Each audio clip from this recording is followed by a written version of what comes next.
नमस्कार, प्रदेश की number 1 debate show में आपका बहुत बहुत स्वागत है। आपके साथ मैं हूं संतोष गंगवार। कहावत है कि एकता में बड़ी ताकत होती है और आज इसी ताकत का प्रदर्शन किया है एनडीए ने। बगहा में एनडीए के पांचों घटक दल एक मंच पर इकट्ठा हुए और मिशन 2025 का आगाज कर दिया गया। साथ ही 225 सीटें जीतने का लक्ष्य भी रखा गया है। सम्मेलन में बीजेपी प्रदेश अध्यक्ष डॉक्टर दिलीप जायसवाल, जेडीयू प्रदेश अध्यक्ष उमेश कुशवाहा, एलजेपी रामविलास के राजू तिवारी, हम के अनिल कुमार और आरएलएम के मदन चौधरी ने मंच साझा किया। सम्मेलन में जय एनडीए तय एनडीए का नारा भी लगाया गया। इस सम्मेलन के जरिए एनडीए में अटूट और नीतीश कुमार का कभी महागठबंधन में स्वागत और कभी नो एंट्री का नैरेटिव फैलाने वाले आरजेडी और महागठबंधन को साफ संदेश भी दे दिया गया कि उनके बीच किसी तरह की असहमति नहीं है। एनडीए के पांचों घटक दल एक सुर में कह रहे हैं कि बिहार में नीतीश राज को कोई नहीं रोक सकता। अब सवाल है कि सम्मेलन के जरिए एनडीए का संदेश साफ है कि हम अटूट, लेकिन विपक्ष कितना मजबूत। पहले एक रिपोर्ट, उसके बाद चर्चा की करेंगे शुरुआत।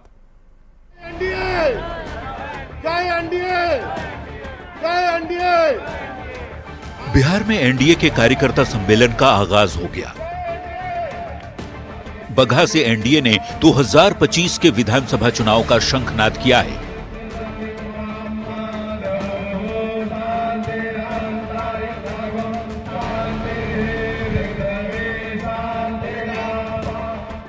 कार्यकर्ता सम्मेलन में जेडीयू के घटक दलों के प्रदेश अध्यक्ष मौजूद रहे। सम्मेलन में एनडीए नेताओं ने चट्टानी एकता दिखाई। एनडीए नेताओं ने कहा, मुख्यमंत्री नीतीश कुमार और पीएम नरेंद्र मोदी के नेतृत्व में ही बिहार तेजी से आगे बढ़ रहा है। डबल इंजन की सरकार में बिहार प्रगति के पथ पर अग्रसर है। सीएम नीतीश कुमार के नेतृत्व में 2025 में जीत का नया रिकॉर्ड बनाने के दृढ़ निश्चय के साथ कार्यकर्ता जुट गए हैं। जो अपार भीड़ इस ठंड में भी मौजूद है, ये नीतीश कुमार के प्रति, उनके नेतृत्व के प्रति, विकास के प्रति, नरेंद्र मोदी जी के प्रति, जीतन राम मांझी, चिराग पासवान और हमारे उपेंद्र कुशवाहा के प्रति जनता का अपार प्यार देख रहा है। ऐतिहासिक हुआ ये जो कार्यकर्ता सम्मेलन जो है एनडीए का जो आज आगाज हुआ, काफी हमें खुशी है और बहुत अच्छा हुआ। कार्यकर्ताओं का भारी जनसैलाब था। ये कार्यकर्ता सम्मेलन था, लेकिन देखिए किस तरह से ये आम सभा में परिवर्तित हो गया। ये इससे दर्शाता है पांचों दल के कार्यकर्ता एकजुट हैं और आपसी सामंजस्य बना करके लड़ाई शुरू हो गई। बहुत ही अच्छा रहा। बगहा में जो कार्यक्रम एनडीए का रहा, काफी उत्साहवर्धक रहा। कार्यकर्ताओं में काफी उत्साह देखा गया और एकजुटता की तो मिसाल कायम हो गई है। निश्चित रूप से 2025 में जो 225 का लक्ष्य है वो 2025 के पार ही होगा, नीचे नहीं। एनडीए कार्यकर्ता सम्मेलन में गठबंधन के साथ आगे बढ़ाने को लेकर कार्यकर्ताओं को मंत्र दिया गया। सम्मेलन में शामिल कार्यकर्ताओं में जबरदस्त जोश भी दिखा। बहुत बहुत उत्साह है। आपने देखा है कि लोकसभा का इलेक्शन हम लोग कैसे मिल के एनडीए के साथ लड़े हैं। हम लोग सुनील कुमार जी को जिताया लोकसभा में और अब विधानसभा का जो इलेक्शन होगा एनडीए उसमें जीतेगा। एनडीए के आज गठबंधन के मीटिंग हुआ, ये अच्छा मैसेज जाएगा जनता में।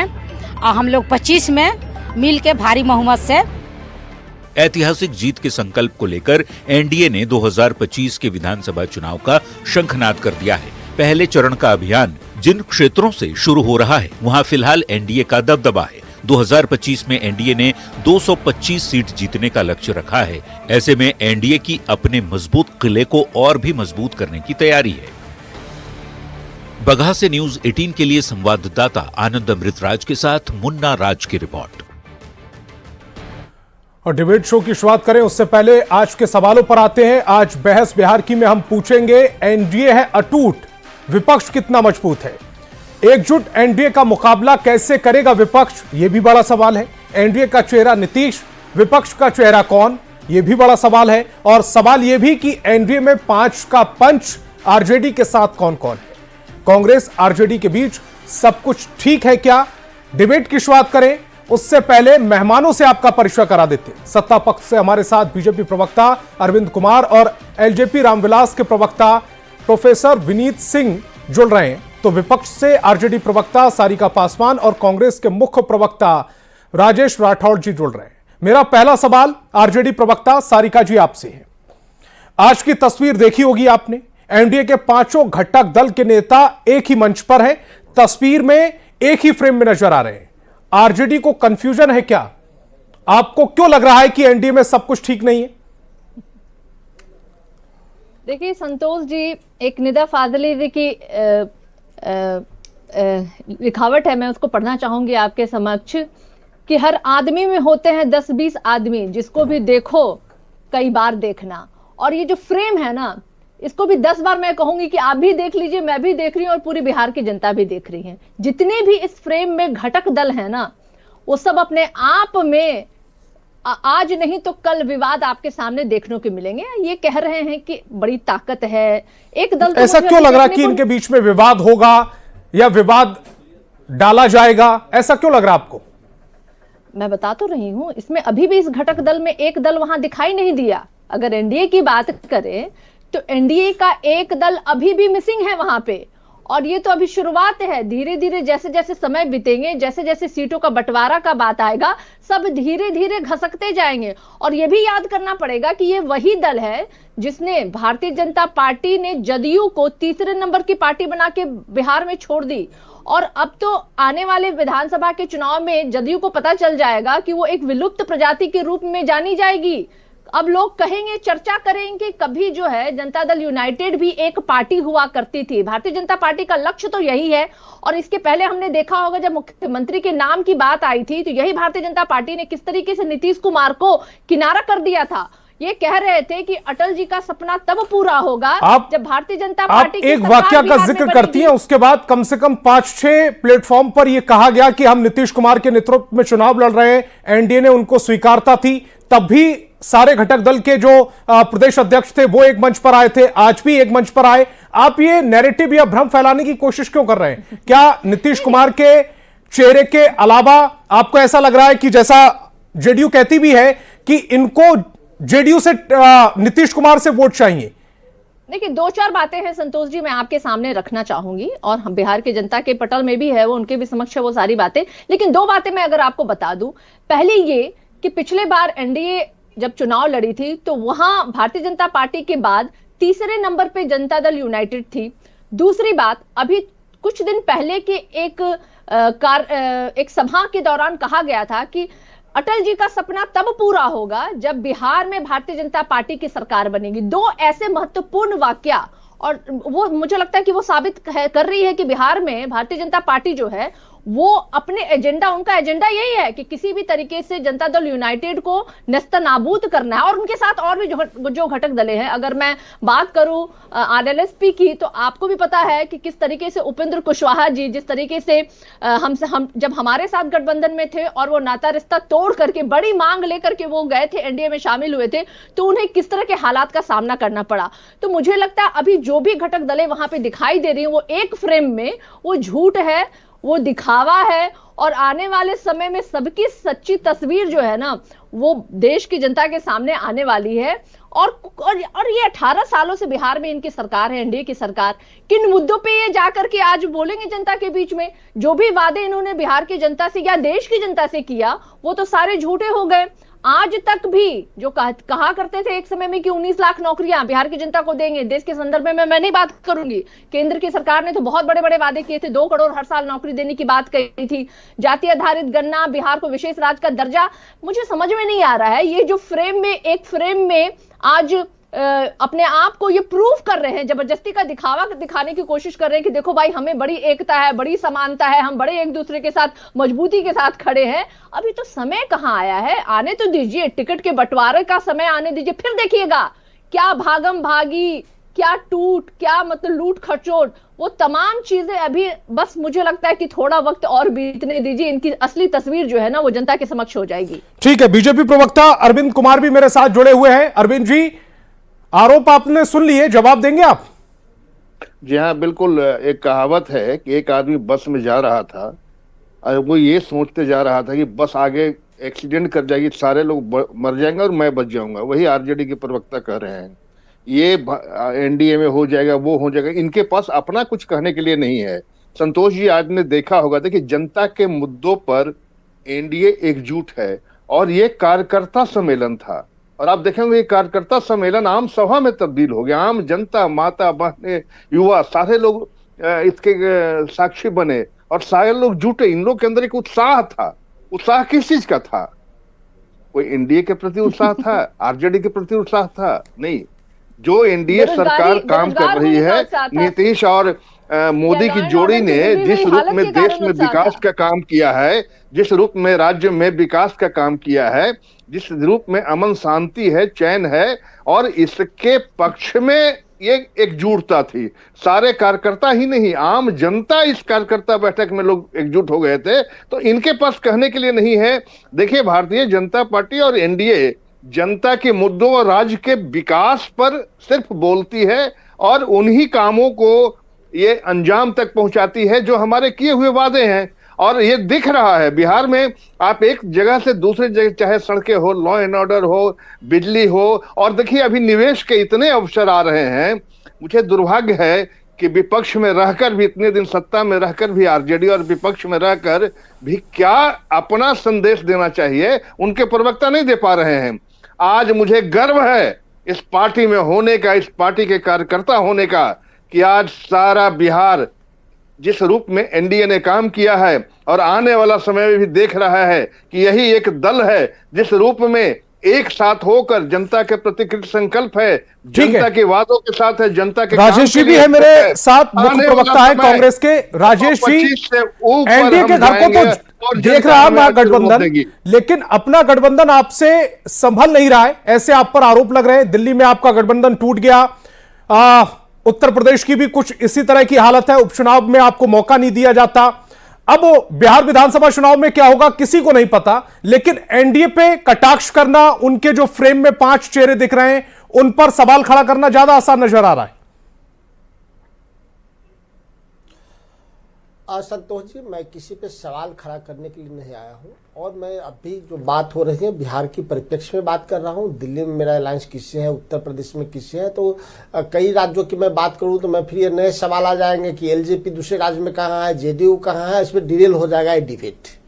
इसमें कहीं दो राय नहीं है कि भारतीय जनता पार्टी के 5 घटक दल हैं, वो मैदान में है, अच्छी बात है। लेकिन ये 5 दल पहले भी थे, कोई नई बात नहीं है। 2020 में भी थे और आज भी है। उसमें से एक बाहर भी चले गए हैं जो मुकेश सहनी जी हैं, और 5 पंच में यहाँ छक्का हम मार रहे हैं, Congress, RJD, CPI, CPM, CPI, MLA, और बीच में मुकेश सहनी, यानी मेरे पास छक्का है। वो मैदान में टिकेंगे कहाँ? जहां शिक्षर चलेगा तो नहीं टिकेंगे, इसलिए कि नीतीश कुमार का वही घिसा पेटा रगड़ा हुआ चेहरा जिसने बिहार को बर्बाद कर दिया, उस पर वो चुनाव लड़ना चाहते हैं। आरजेडी अपने पक्ष में लेने के लिए बहुत बेताब दिख रही है। नहीं, नीतीश कुमार सड़ा हुआ आलू है, जहां जाएंगे वहीं सड़ा देंगे। ऐसी भाषा बिहार को सड़ा दिए हैं, बिहार को बीमारू बना दिए हैं। ऐसी भाषा का इस्तेमाल ना करें। नहीं करेंगे। देखिए, इनका चरित्र, चाल, चेहरा यही है। कुमार ने बिहार के स्वास्थ्य विभाग व्यवस्था को चौपट किया है। संतोष जी, काम तो कुछ किए नहीं है, चौपट किया है। और ये लालू के बैसाखी पे चल रहे हैं कांग्रेस के वजूद। किसानों के खेत में पानी नहीं पहुंचा पाया। ये सवाल ठीक है, ये सवाल उठाना ठीक है, लेकिन व्यक्तिगत ना हो। मुख्यमंत्री हैं और संवैधानिक पद पर बैठे हैं। मैं इसीलिए मैं उनसे, इसीलिए बड़े विनम्र भाव में बोल रहा हूं कि नीतीश कुमार जी एक बार सर्वे करा ले बिहार में, और वो अपने ही सरकार से करा ले। क्या बिहार की जनता उनको मुख्यमंत्री के रूप में देखना चाहती है? दूध का दूध, पानी का पानी हो जाएगा। उन्होंने अभी अखबारों में छपा था कि राष्ट्रीय औसत में बिहार मात्र 50% सड़कें बना पाई है। स्वास्थ्य पता है, कोई उद्योग लग पाया? नीतीश के राज में जो उद्योग था वो भी चला गया। तो नीतीश कुमार के आगे क्यों वोट करे? अब 2020 की तुलना संतोष जी हम करते हैं तो मुझे खुशी होती है कि 2020 में उस समय नरेंद्र मोदी का भी ग्राफ था, क्योंकि 19 में वो अपार और प्रचंड बहुमत से आए थे, तब भी वो हमको लड़ाई नहीं दे पाए, जबरन वो 12,000 वोट चढ़ाए। अब तो नरेंद्र मोदी का भी ग्राफ गिर गया है, बहुमत भी पूरी तरह नहीं मिल पाया। ठीक है, अलायंस में सरकार है। और जी से भी जवाब ले लेते हैं। जनता पिछले ही बार तीसरे नंबर पर भेज दिया है, इस बार उनको किसी अंक में नहीं रखेगी। उनसे ज्यादा स्थिति हमको कहने में दिक्कत नहीं है कि एलजेपी के रहेगा, लेकिन वो ये पूछ रहे थे कि हम कांग्रेस से तो कम करें। लेकिन नीतीश ने गड़बड़ किया है, वो कह देते हैं कि हम कांग्रेस से तो वोट कम से कम माफी ऊपर दिखा है, रहे हैं और ना। उनका जो वोट परसेंटेज नहीं, है नहीं। वो कांग्रेस से नहीं, दूर है नहीं। कम से कम। 18 नहीं वोट परसेंटेज आपका जेडीयू का बता रहा है 2024 में कितना है 18%, कांग्रेस का बता रहा है 21%। आप ही के टीवी पे चल रहा है, हम साक्षात देख रहे हैं। मैं 2020 का मैं 2020 का भी चला रहे हैं, उसको भी देख लीजिए, मैं आंकड़े लेकर भी बैठा हूं।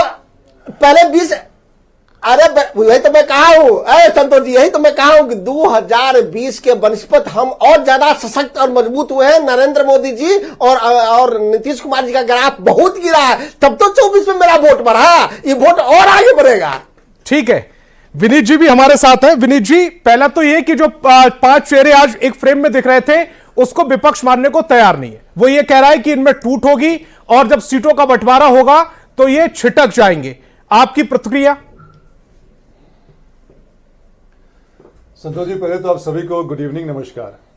देखिए, मैं आशा नहीं कर रहा था राजेश जी से, सीनियर नेता हैं, कि माननीय मुख्यमंत्री जी के बारे में ऐसी भाषा के प्रयोग करेंगे, पर कांग्रेस और राजद जो भी विपक्ष में है, इंडिया अलायंस जिसको हम लोग कहते हैं, उसकी फितरत ऐसी रही है, तो सरप्राइज भी नहीं करता है हमको। कुछ बातें मैं बता दूं, जैसे कि बात निकल के आई है। अभी सारिका जी कह रहे थे कि 5 नहीं दिखा, 4 ही दिखा। मैं फिर से जरा फैक्ट चेक करवा दूं कि 5 नहीं, 5 ही थे, 4 नहीं थे वहां पे।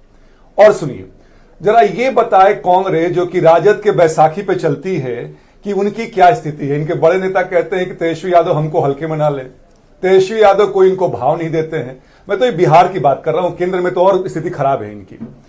अब आते हैं जो आपने सवाल पूछा है, आप एक बार बता दीजिए, इंडिया अलायंस, बिहार छोड़िए, बिहार के बाद दिल्ली हो या एनसीपी हो, उद्धव ठाकरे हो या आपकी टीएमसी हो, सबने कह दिया है कि ये जो लोकसभा तक के लिए ही इंडिया अलायंस था। सीधा सा मतलब है कि इन लोगों की कोई आइडियोलॉजी नहीं है, कोई नियत नहीं है, तो नियति देखने मिलता है। लेकिन आप हमारे ब्लॉक को लीजिए, 2024 में जितनी पार्टियां थी आज भी उतनी ही हैं, और तो और मजबूत हुई हैं। तो सारिका जी कह रही थी ना, सारिका जी के सोच पे मैं 2 लाइनें बोल दूं। अभी निदा फाजली की बात कर रही थी, तो कहते हैं कि सारिका, जो थोड़ा मैं ट्वीट किया है कि सारिका जी सोचे नहीं होते हैं, जनता सोचे तत्काल, और राजद को चाहिए बैकुंठ, अब भेजे जाएंगे पताल। तो इनकी स्थिति यही होगी। 25 का चुनाव देखिए, और घबराहट क्या है पहले ये तो बता दीजिए कि राजद में किसकी बात सुनी जाए। ठीक है, सारिका जी जवाब देना चाहती है, तेजस्वी यादव की सुनी जाए या मीसा भारती की सुनी जाए? नहीं, संतोष भाई 10 सेकंड, देखिए बड़े गंभीर आरोप लगा है, तो मुझे 10 सेकंड मुझे दिया जाए। जी जी जी, 10 सेकंड में अपनी बात खत्म करूंगा। तो पहले ये बता दीजिए कि सारिका पासवान किसकी प्रवक्ता के रूप में बैठी हुई है यहां पे? जी सारिका जी जवाब दीजिए। नहीं, विनीत जी को स्क्रीन दिखा दिया जाए संतोष जी कि मैं राष्ट्रीय जनता दल की प्रवक्ता के रूप में यहाँ बैठी हूँ। और विनीत जी अभी कह रहे थे माननीय मुख्यमंत्री जी के लिए, जो अभी कांग्रेस के प्रवक्ता ने जो बात कही थी उसको बड़ी व्यथा उनको हुई, तो मैं उन्हें याद दिलाना चाहूंगी कि उनके ही पार्टी के राष्ट्रीय अध्यक्ष है ना चिराग पासवान जी, जिन्होंने कहा था कि नीतीश कुमार जी को इलाज की आवश्यकता है, मानसिक रोगी, और ना जाने किन किन शब्दों से उन्होंने उन्हें संबोधित किया था। गलत बात मत कीजिए सारिका जी ना, ये लोग जो ना संतोष भाई, you have to stop her. ये कभी ये बयान नहीं दिया, अगर बयान दिया गया तो प्लीज दिखाइए आप। ये तेजस्वी यादव ने कहा था कि ये जो सड़े हुए बीज हैं अभी नहीं चलेंगे। तेजस्वी यादव का बयान है, मेरे नेता का नाम अनिवार्य रूप से ना लीजिए यहाँ पे। अगर आपके पास प्रूफ है show it, otherwise apologise for this statement. ये गलत चीज है ये। नहीं सर, ये नहीं है। आप प्रूफ दिखाइए, आप यहाँ दिखाइए, आप प्रूफ दिखाइए सर, प्रूफ दिखाइए आप। नहीं, अभी दिखाइए, डिबेट अभी हो रहा है, कल अभी दिखाइए आप। हाँ, कभी दिखा देंगे हम। नीतीश कुमार जी के लिए। विनीत जी मैं आपके पास आऊंगा, एक बार सारिका जी को बात कंप्लीट कर लेने दीजिए। आज जो आप लोग पाखंड कर रहे हैं और मान सम्मान की बात कर रहे हैं, तो मुझे लगता है उतना तो थोड़ा ज्ञान आपके भी राष्ट्रीय अध्यक्ष को होना चाहिए कि बिहार के मुख्यमंत्री के बारे में, खैर अलग बात है, समय समय की बात है, कहते हैं ना समय बलवान होता है। उस समय नीतीश कुमार जी के गठबंधन में नहीं थे चिराग पासवान जी मानसिक रूप से, और आज तो खैर वो चरण वंदना कर रहे हैं। इसलिए माननीय मुख्यमंत्री सारिका जी इन सबसे हटके मुझे सिर्फ इतना सा बताइए कि गठबंधन का चेहरा, आपके गठबंधन का चेहरा कौन है? उनका चेहरा तो क्लियर है। नहीं संतोष जी, हमारा चेहरा, हमारे गठबंधन का चेहरा तो सार्वजनिक है। हमारे ये मान रहे हैं, राजेश जी मान रहे हैं, जरा पूछना राजेश जी, तेजस्वी का चेहरा मान रहे हैं, स्वीकार कर रहे हैं आप? अरे भेद तो एनडीए में है कि उनको मजबूती दिखानी पड़ रही है, हमें मजबूती दिखाने की जरूरत जवाब तो नहीं ले ले राजेश जी से। 2020 में जो नहीं, हमारा चेहरा एजेंडा कौन है था, ये तो बता दें। 2025 अरे बात में भी से हमारा मुकर वही क्यों रही एजेंडा हैं? है। राजेश जी, चेहरा मान रहे हैं आप तेजस्वी जी? महिला सशक्तिकरण, उनके चेहरे पर चुनाव लड़ने जा रहे हैं आप? संतोष जी, बड़ी विनम्र भाव से पहले मैं अपने भाई विनीत जी के सवालों का जवाब दूं, फिर मैं आपको तेजस्वी यादव जी पे जवाब देता हूं। इन्होंने कहा कि कांग्रेस बैसाखी के भरोसे है। कौन कह रहा है हमको, जिसका एक एमएलए भी बिहार में नहीं है, 5 सांसद और अब है। तक खड़ा नहीं हो पाए हैं। एक केंद्रीय मंत्री दूसरा, हैं। ये इंडिया अलायंस पे तंज कस रहे हैं। कभी इनको याद है कि सरथे रामविलास राजेश पासवान जी, मेरे पास और, समय की कमी है, हम लोग युवा साथी सीधे हैं, सीधे चेहरे पर आते ना। मैं वही आ रहा हूं। कभी एनडीए की बैठक में इन लोग बैठा है क्या 10 साल में, 14 से 24 के बीच में? वो हमारे बदौलत है कि इन्होंने एनडीए की बैठक 24 के बाद बुलाई। एक मुझे समझ आ गया कि आप सवाल को गोलमोल कर रहे हैं। मैं बीजेपी प्रवक्ता की तरफ जाऊंगा। नहीं, मैं सीधा जवाब दे रहा हूं। जी। 2020 के चुनाव में हमने तेजस्वी यादव को आगे करके चुनाव लड़ा था। मुख्यमंत्री इस बात का उत्तर दीजिए कि आप चेहरा मान रहे हैं। इस बार भी तेजस्वी यादव को बताइए विधिपूर्वक कि आपके सीएम के चेहरा नहीं होंगे की बैठक अरे होगी, संतोष भाई, और यहाँ फिर तो मारामारी है, तैयारी होगी। शकील मैं अहमद सीधा कह रहे हैं कहा, कि हल्के में मैंने मत कब कीजिए, कहा और कि यहाँ तेजस्वी बैठ के बात कर रहे हैं। यादव उम्मीदवार नहीं है? कौन कहा है? इंडिया गठबंधन ने किस साथी ने इनकार किया? लेकिन उसको संतोष 10 सेकंड मेरे पास है। विनीत जी, आपका आखिरी कमेंट। उचित समय पे, और अरविंद जी, आपसे माफी। उचित समय पे राज तिलक की बात करेंगे हम। संतोष भाई 30 सेकंड अपनी बात खत्म कर देंगे। आपने जो बात कहा है बिल्कुल वाजिब सवाल पूछा है, और इनके पास कुछ भी नहीं है। राजेश सर अभी भी नहीं बोल पाए कि तेजस्वी यादव को हम मानते हैं। खरमास खत्म हुआ, इनका खरमंडल चालू हो जाएगा। अरविंद जी, 10 सेकंड में आप भी अपना जवाब कंप्लीट कर दीजिए प्लीज। देखिए, मैं तो सिर्फ यही कहूंगा कि विपक्ष में रहते हुए भी ये इंडी गठबंधन तो है ही नहीं। इनका न कोई नीति है, न कोई नियत है, और न ठीक बिहार है, के तमाम मेहमान मेरे साथ जुड़े, आपका बहुत बहुत शुक्रिया। लेकिन बहस बिहार की में यह सवाल लगातार बड़ा हुआ है कि एनडीए तो अटूट नजर आ रहा है, क्योंकि एक फ्रेम में जो 5 दल हैं उनके 5 चेहरे भरे हुए नजर आ रहे हैं, लेकिन विपक्ष कितना मजबूर है कि ना उनके पास चेहरा है, और लगातार वो सवाल भी खड़े कर रहे हैं और नीतीश कुमार को अपने पाले में लाने की कोशिश भी कर रहे हैं, और उस पर भी दो राय हो जाती है आरजेडी के अंदर ही। बहस बिहार की में फिलहाल इतना ही। आप देखते रहिए न्यूज़ 18 बिहार झारखंड।